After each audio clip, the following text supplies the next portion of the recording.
I want to tell you about one of the most incredible engineering failures of all time. And the craziest part? It all came down to one tiny little detail. It's a story about shooting for the stars and making a very, very expensive typo. Yep, $125 million. That's how much this mistake cost. And we're not talking about a project that just went over budget. We're talking about a project that literally disappeared. So what on earth happened? Okay, so picture this. It's 1999. NASA's Mars Climate Orbiter has been cruising through space for almost a year. It's about to make its grand entrance, gracefully slipping into orbit around Mars. But it doesn't.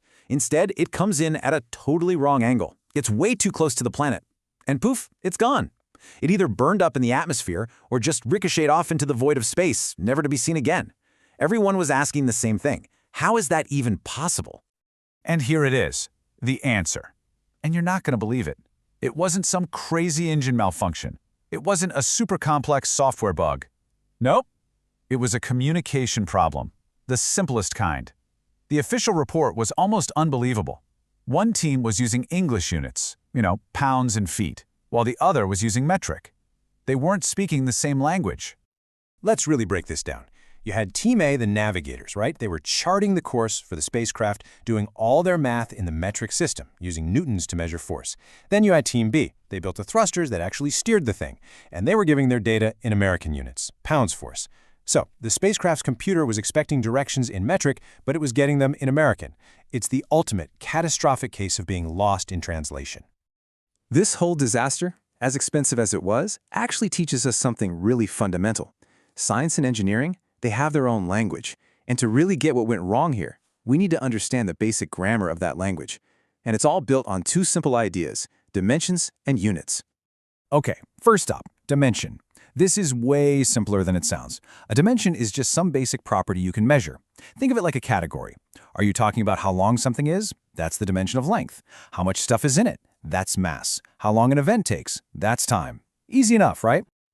So if a dimension is the category, the unit is the specific word we use to actually measure it.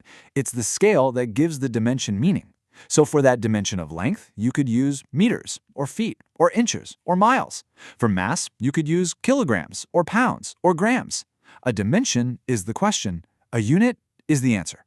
And this is where the trouble starts, because it's not like there's just one universal system. There are these competing dialects. You've got the SI system, which is what we call metric. Then there's CGS, that's centimeter, gram, second. And of course, the American system. They're all measuring the same basic things, length, mass, but they're using totally different words, totally different units to talk about them. So if you've got all these brilliant people speaking different dialects, how do you stop another Mars orbiter disaster from happening? Well, you need a universal translator. And in engineering, that translator is a really simple but incredibly powerful process that makes sure everyone is always on the same page. Let's check it out. This is it, the dimensional equation. It's basically a simple four-step recipe for translating between units. You just start with what you have, you multiply it by something called a conversion factor. That's just an equation that says, for example, 1 meter equals this many feet. You set it up so the old unit you don't want anymore cancels itself out, and you're left with the new unit you were looking for. It's that simple. This little piece of math could have saved that $125 million spacecraft. But just translating isn't enough. There's an even deeper role, like an ultimate grammar check for the entire universe of engineering. It's called dimensional homogeneity. Now I know, that sounds super complicated, but the idea behind it is actually beautiful and simple. The rule is just this. For any equation to be legit, the units have to be the same on both sides of the equal sign. That's it. It's the science version of you can't add apples and oranges. So look at this equation for velocity. If the final velocity, u, is in meters per second, then every single chunk of the equation on the other side also has to end up being in meters per second. If they don't match, the equation is garbage. It's broken. This one simple check is the backbone of all of physics. Okay, so we've seen how getting this wrong can be an absolute catastrophe. But what happens when we get it right, consistently every single time?